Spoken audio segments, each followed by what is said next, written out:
এই যে দোষ, মুসলমানরা মায়ের খাওয়ার পিছনে সবচেয়ে বড় দায়ী হলো আমরা মুসলমানরা। আমরা পিছনে মায়ের খাওয়ার পিছনে দায়ীকে আমরা মুসলমানরাই দায়ী। ছোট্ট একটা ঘটনা বললে, কিছু কথা বললেই বুঝতে পারবেন কেন আমরা মুসলমানরা দায়ী।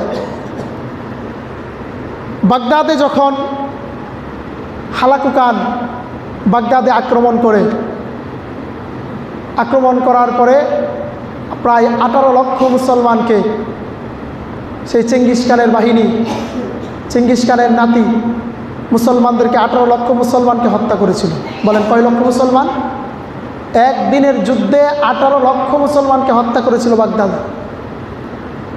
যখন বাগদাদ দখল করে সেই মঙ্গোলিয়ান বাহিনী, সে হালাকুকানের মেয়ে একজন ইসলামিস্ট, একজন আলেমকে যা প্রশ্ন করলো যে আপনার আল্লাহ আপনাদেরকে ওয়াদা দিয়েছেন যে তামাম পৃথিবীর নেতৃত্ব কর্তৃত্ব আল্লাহ রাব্বুল আলামিন মুসলমানদেরকে দিবেন। কাদেরকে দিবেন? মুসলমানদেরকে দিবেন। যদি পৃথিবীর নেতৃত্ব এবং কর্তৃত্ব মুসলমানদের হাতে দেওয়ার ওয়াদা করেন আপনার আল্লাহ, তাহলে তো আপনার আল্লাহ ওয়াদা ভঙ্গ করছে। কিসের জন্যে? কারণ আজকে বাগদাদের নেতৃত্ব আপনাদের হাতে না, আমাদের হাতে। সে কথা কে বলল? এই হালাকুকানের মেয়ে বলতেছে যে আপনারা আল্লাহ একদিকে ওয়াদা করতেছেন পৃথিবীর সমস্ত নেতৃত্ব কর্তৃত্ব মুসলমানদের হাতে দেবে, কিন্তু দেখেন আজকে নেতৃত্ব আপনাদের হাতে নাই, আমাদের হাতে আজকের নেতৃত্ব। তাহলে তো আপনার আল্লাহ আপনাদের সাথে বিশ্বাসঘাতকতা করেছেন। বলেন নাউজুবিল্লাহ।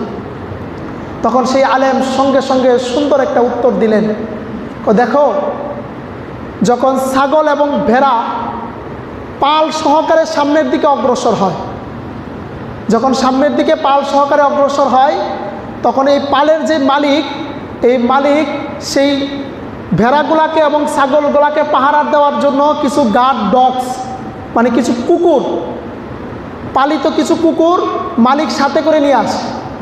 কিসের জন্যে? পালগুলা থেকে যখন ভেড়া বকরিগুলো বের হয়ে যায় তখন এই গার্ড ডগসগুলাকে ছেড়ে দেয়। এই কুকুরগুলো তাদেরকে গার্ড দিয়ে তাদেরকে পাল থেকে বের হওয়া ভেড়াগুলাকে এবং ছাগলগুলাকে আবার পালের ভিতরে একত্রিত করে। যখন আবার পালের ভিতরে একত্রিত হয় তখন সেই কুকুরগুলাকে আবার তার মালিক তার হাতের ভিতরে শিকল দিয়ে বেঁধে ফেলে। অর্থাৎ তিনি বুঝাইতে চাইতেছেন যে মুসলমানরা, আমাদের কর্তৃত্বটা তোমাদের হাতে চলে গেছে, কারণ মুসলমানরা ছত্রভঙ্গ হয়ে গেছে। মুসলমানরা যেই একতাবদ্ধ থাকার কথা ছিল, এই একতাবদ্ধের ভিতরে মুসলমান আজ নাই। যদি একতাবদ্ধ থাকতো তাহলে অবশ্যই মুসলমানদের হাতেই নেতৃত্ব কর্তৃত্ব থাকতো। যেহেতু ছাগলের পালের মতন মুসলমানরা ছড়িয়ে ছিটিয়ে গিয়েছে, এক একটা এক এক জায়গায় গিয়েছে, তোমাদেরকে আল্লাহ রাব্বুল আলামিন এই গার্ড ডগস হিসাবে, আমাদেরকে পাহারা দেওয়ার জন্য কুকুর হিসাবে তোমাদেরকে আমাদের কাছে পাঠাইছে। কিসের জন্যে? যেন তোমরা আমাদেরকে পিঠায়া আবারও একত্রিত করতে পারো।